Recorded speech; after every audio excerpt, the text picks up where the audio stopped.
For many years, North Korea has been considered a closed country, and there is little knowledge in the world about its people and the way they live. What they eat, what they drink, what they wear, and what they have in their minds. I am Alexei Rashevsky, and I'm going to tell you in this special report.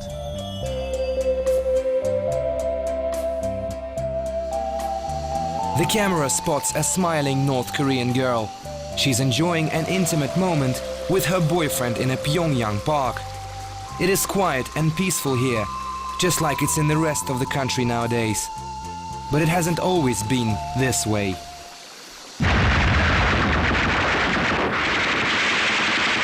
The Korean War in the 1950s left the country in ruins, especially in the north, where many historic sites were devastated by bombs. Pyongyang also suffered greatly.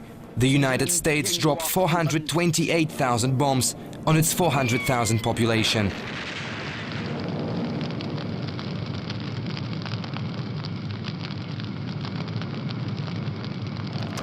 Official North Korean history credits this man, Kim Il-sung, with the country's subsequent rise from the ashes. 50 years ago, this young and energetic politician had overwhelming support. His speeches at demonstrations attracted hundreds of thousands. Whether it really was Kim Il-sung who brought the country back to life is still debatable, but the North Koreans claim he created an economic system which revived the country within just one decade. In order to encourage the people to work harder, the government had to find a hero. So it looked to a legend for the answer. One ancient Korean myth tells about a wild horse named Cholima. It had wings and could cover 500 meters in just one leap. Not a single rider on earth could tame that stallion. So frustrated Cholima decided to look elsewhere. He made one final giant leap, which took him straight to heaven. This is the monument to Cholima rising above Pyongyang. It symbolizes North Korea's resurrection. The first 5-year economic plan of 1956 was called the Cholima Course. And it did have a positive effect. Up until the late 1970s, North Korea was economically ahead of its southern neighbor. Regeneration programs were carried out at swift pace. Now Pyongyang is reminiscent of Moscow in the early 1970s, a period seen as the golden age of socialism. It's an eclectic mix of the old and the new. High-rise buildings rub shoulders with traditional oriental houses and pagodas. Pyongyang is probably one of the cleanest capitals in the world. There's hardly any litter on the streets. And despite the fact that Kim Il-sung died in 1994, it still feels like he is alive in the hearts and minds of the people in Pyongyang. Pictures, posters and statues can be seen just about everywhere.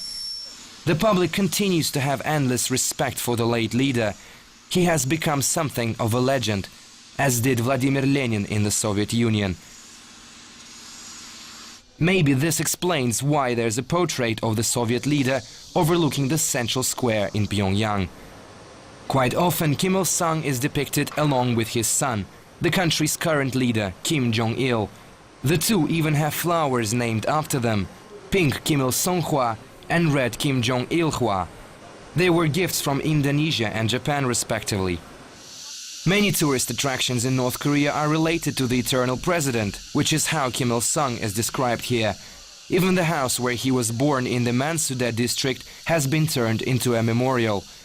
North Korea also has a tremendous amount of museums and monuments. It takes special pride in them. But this is probably one of the most sacred places, the Museum of Friendship in the town of Myeongsan. Opening the main doors, which weigh in at a mammoth 4 tons, is quite a task. It's called a museum, but in reality it's an enormous treasury of gifts to North Korean leaders from all over the world, from ancient vases and statues to guns. This collection is one of its kind in the world. There are 200 halls in this museum, and over 160,000 items are on display. They were sent from 170 countries of the world, including the former Soviet Union. Like this gift from Joseph Stalin to Kim Il-sung, a bulletproof ZIS vehicle. It's 100% hand-built and just a few were produced in the Soviet Union for top-ranking politicians. Here it stands alongside other motorized masterpieces, all donated by Soviet leaders and ministers. But this is an exhibition with a difference. Pyongyang's Museum of Liberation, a true storeroom for war machines. You can see dozens of Soviet trucks, guns, tanks and airplanes. Before and after the Korean War, the USSR supplied large amounts of armory to the socialist north. The museum also has space for the trophies of war. Here stand the remains of aircraft, nearly destroyed American AD-2 bombers. Their rusty skeletons serve to remind visitors about the horrors of the battlefield. But some military relics in Pyongyang are still in good condition. In January 1968, a US ship called USS Pueblo was allegedly gathering intel in North Korean waters. Suddenly it was detected by the raiders. Shots were fired in the open sea, and after a few hours of chase, the ship and its crew were detained by authorities. That incident nearly sparked another wave of confrontations between the United States and North Korea. After 11 months in North Korean prisons, the crew was released and came back home. But the ship has never been returned. Here it is. 39 years have passed, but Pueblo is still here in Pyongyang. Park In-ho was in command during the USS Pueblo's capture. He remembers everything that happened that night. We requested that the ship, which was disguised as a research vessel, be taken to one of our ports for a check and search. It refused and attempted to make its escape. We fired a warning shot, but the ship started firing back at us. We had to reply with gunfire. There you can see that some of our bullets hit the target. The ship's crew gave themselves up eventually, but one sailor continued to resist and was shot dead. Now the USS Pueblo has become one of Pyongyang's tourist attractions, and hundreds come here every day to see it. It now has changed its name. It's a part of a memorial complex called a monument to the great anti-imperialism victory. Why only a part? Because recently the site was expanded. This is the most recent addition to the memorial. Might look like a torpedo, but North Koreans claim it's a sophisticated spy mechanism which belonged to the United States. And they say it was captured only 2 years ago in North Korean waters. Now the country's relations with the West, the United States in particular, are still far from being smooth. The Bush administration has repeatedly expressed concerns about North Korea's nuclear program. The US president even described it as an axis of evil. Six-party talks on making the peninsula a nuclear weapon-free zone have been held a number of times. But so far, a general consensus of agreement has not been reached over the issue. While the United States and other Western powers have a whole range of means of influence on Pyongyang, diplomatic, political, economic, and even military, North Korea has none of those. And it keeps on pointing at what it believes is pressure from the West. The only way they can show their resistance is through saber rattling. In July 2006, North Korea test-launched Taepodong-1 and Taepodong-2 ballistic missiles, putting the whole world on edge. The UN Security Council called an emergency meeting and signed a resolution condemning the nuclear testing. North Korea rejected the move, however, saying the launch was simply a part of everyday self-defense training. On October 9, 2006, the tension escalated. North Korea claimed it had successfully tested a nuclear bomb at an abandoned mine in the northeast of the country. Experts say the device was equivalent to 500 metric tons of explosives. That's at least 30 times less powerful as the bombs dropped on Hiroshima and Nagasaki. Meteorologists also say no major radiation leak has been detected. However, the international community, including Russia, condemned North Korea's actions. The UN Security Council passed a resolution to impose sanctions on Pyongyang, demanding it curbs its nuclear activities. The measures which have been taken include military trade blockades to visa bans, and all have serious implications. Now it seems unlikely that relations between North Korea and the West could return to normal. With the new sanctions imposed against Pyongyang, North Korea has refused to take part in the six-party talks. Many believe this is the only reasonable way out of the situation. But I believe that after the reported nuclear test, it could take years for the different sides involved to return to negotiations.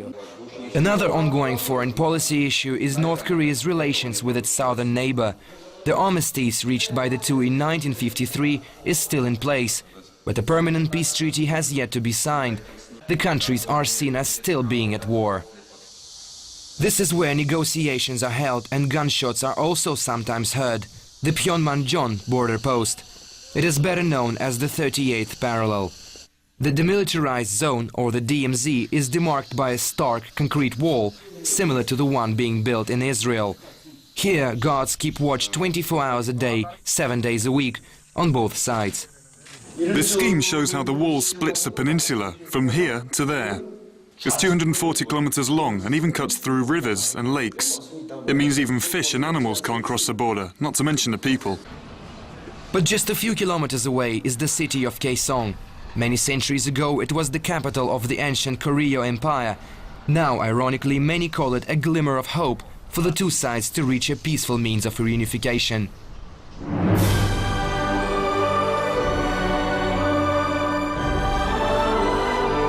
A new millennium has arrived. A new dream will come true. Stand in the center of the economy of the Far East. Unite the South and the North. The dream is coming true at Kaesong Industrial Park. This is a promo clip of the Kaesong Industrial Park, the first major collaborative economic project between North and South Korea. Located north of the DMZ, it has direct road and rail access to Seoul. Its construction started in June 2003, and a year later the industrial park was opened.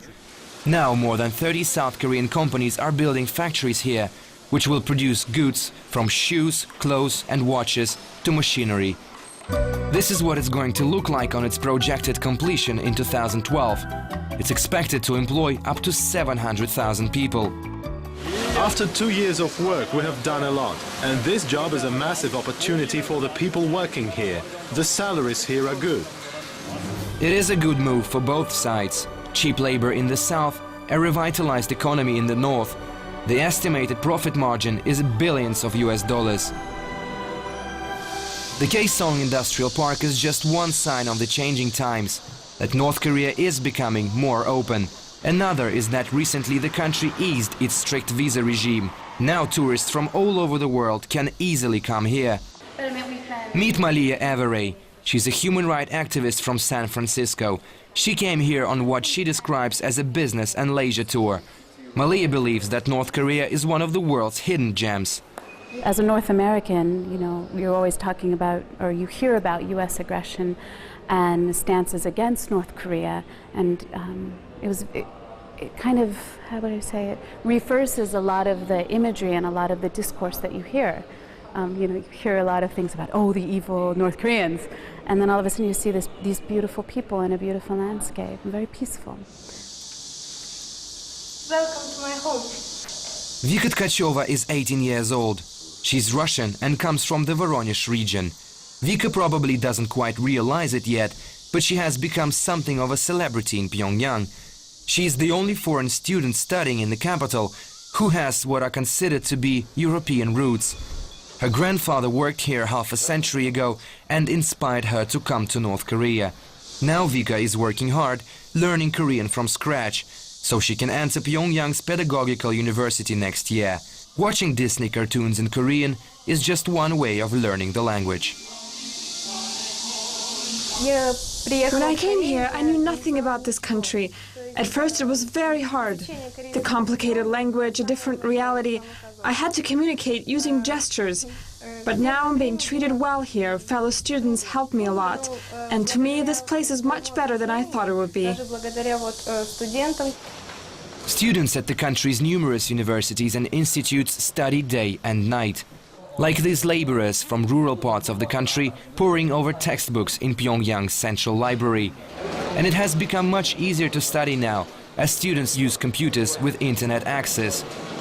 Sung Champa is fifth-year student at Pyongyang's Polytechnic University. She believes her education gives certain guarantees and that she will get a good job when she graduates.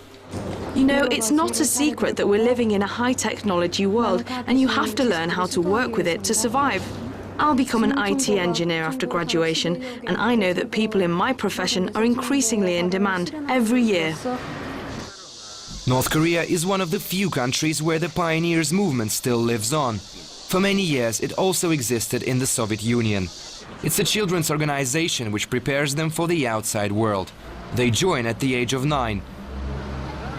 The children are taught to walk in straight lines and wear red ties, which is a distinctive feature of the organization. The pioneers meet after school in different social groups. This is where their love of the arts is being fostered.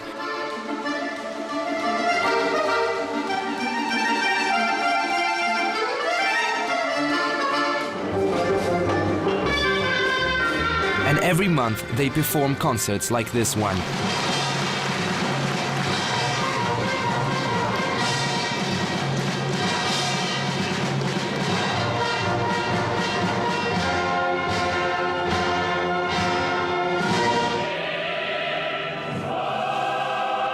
But this is a top artistic achievement for each and every one of these youngsters, the Ariran, a colorful festival held every year on the 15th of August. It takes place at Pyongyang's May Day Stadium, one of the largest in Asia. More than 100,000 people stage a spectacular dance after months of rehearsals. Each part of the festival represents a certain period of Korean history. The dancers wear diverse traditional costumes, which all differ in some way. As in education and public performances, the North Koreans are hard workers across the board. They have managed to execute the extremely difficult task of building an underground system in Pyongyang. The capital's hilly landscape was just one stumbling block which had to be overcome. The workers literally had to dig through solid rock to create the tunnels. Now the two-line metro has become one of the most popular modes of public transport. However, its passenger turnover isn't that high. Pyongyang's underground looks just like in Moscow. It's spacey and very clean. There's only one difference. It's not as heavily crowded during the rush hour. And I'm about to take a ride.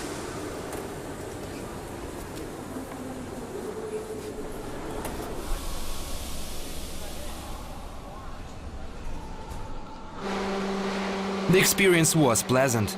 The trains are well air-conditioned, and it was also easy to find a seat. But many Koreans prefer to travel above ground. Cars are seen as a luxury here, so thousands use pedal power to get around. Bicycles have become very popular in North Korea during the last decade. Besides, they are affordable. A good Chinese bike costs between 10 and 30 euros. And those people who steer four-wheeled iron horses are lucky enough not to get stuck in traffic jams.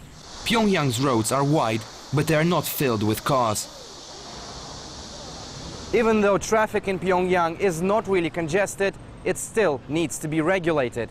And that is the job of these beauties. They are probably the most attractive women in the whole of North Korea, and they're standing like this in the streets of Pyongyang throughout the day, in any weather conditions. Every half hour they swap shifts, and it looks like a pompous ceremony. Their moves are sharp, the outfits elegant. As for everyday life, North Koreans are quite conservative when it comes to clothes. The men are dressed like this man, smart trousers, usually black, topped with a white t-shirt or short-sleeved shirt. Or they wear a tidy suit like this one, which is common in this part of the world. The North Koreans say they're good all year round, cool in the summer and warm in the winter. Women's clothing is also quite plain, except for holidays and high days, when they put on colorful traditional outfits, which have some similarities with those worn in Japan. But there is one attribute which definitely belongs to North Korea. This is not a souvenir, and you cannot buy it in a shop. In fact, it's practically impossible for a foreigner to get one. It's a limited edition badge of Kim Il-sung. It is given to every North Korean over 18 years old, and the whole nation wears this badge here on the left side of the chest, closer to the heart, symbolizing their eternal respect for the leader. A few years ago, people wanted to make similar badges from images of Kim Jong-Il, but the leader rejected the idea. As for the food, it's traditional Asian cuisine, spicy noodles and different types of meat. In recent years, a large number of restaurants have opened in Pyongyang to suit all tastes.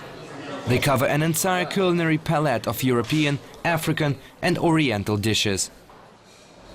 I'm now dining out at one of Pyongyang's best steakhouses.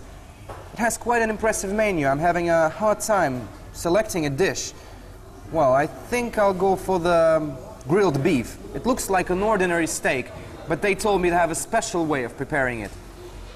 Barely 5 minutes had passed before a waitress arrived with a plate of sliced raw beef, lit a small burner in the center of the table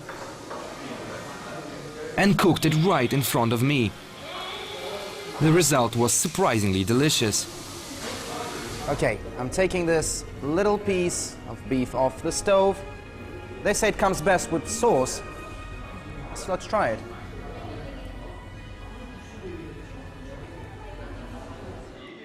When it comes to alcohol, the North Koreans do not seem to be a nation of drinkers. They do have their own brands of spirits, like this one, made from real snakes. But they're not really that popular. It's good old beer which they consume the most. The Taedonggang brewery is the country's leading beer maker. It produces 7 million liters a year, monopolizing 60% of the North Korean market. Modern brewing technology combined with years of experience. Most of the factory staff trained in St. Petersburg, Russia's northern capital. This is Pyongyang's finest lager, and it just came from the brewery. I think I'm about to try it.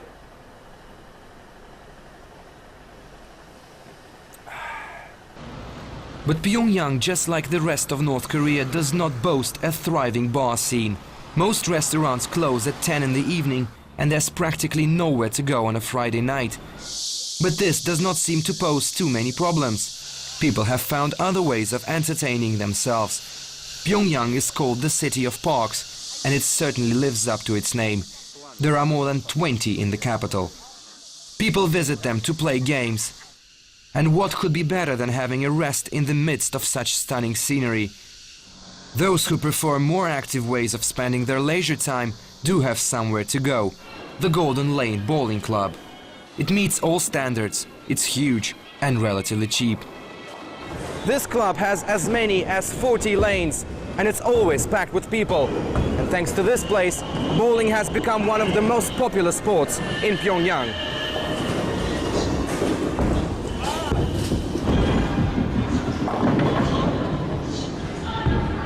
Well, I wasn't informed this time to hit out a strike, unlike the newly formed North Korean national bowling team. Their training program is quite impressive. We train every day. Our sessions last from 5 to 6 hours. You know, our team is very young, but my trainees do show good skills. I believe in a few years' time, the North Korean national bowling team will be able to compete for the world's top prizes. The limited social scene in North Korea does not seem to deter tourists either. Malia Everett explains why she came here, despite the apparent lack of things to do. And I think that is very interesting to many people who've perhaps traveled to many other countries around the world and are looking for something very unique. So if some people want a Club Med vacation and hang out on the beach or something like that, then maybe this isn't the place for them.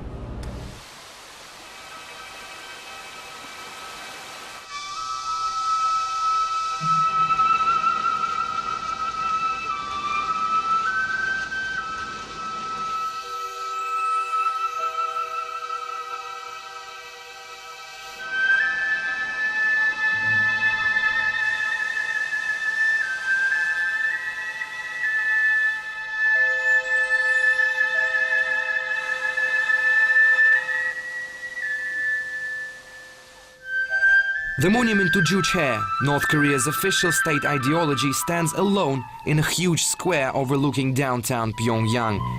In Korean, Juche means self-reliance, where one has to depend on one's own strength to make both the self and the country stronger. Some might say this is merely a memorial, but it could be considered to have a deeper, symbolic meaning. Maybe this torch actually represents North Koreans, Isolated, but self-sufficient at the same time. And for now, it really seems this is how they prefer to live.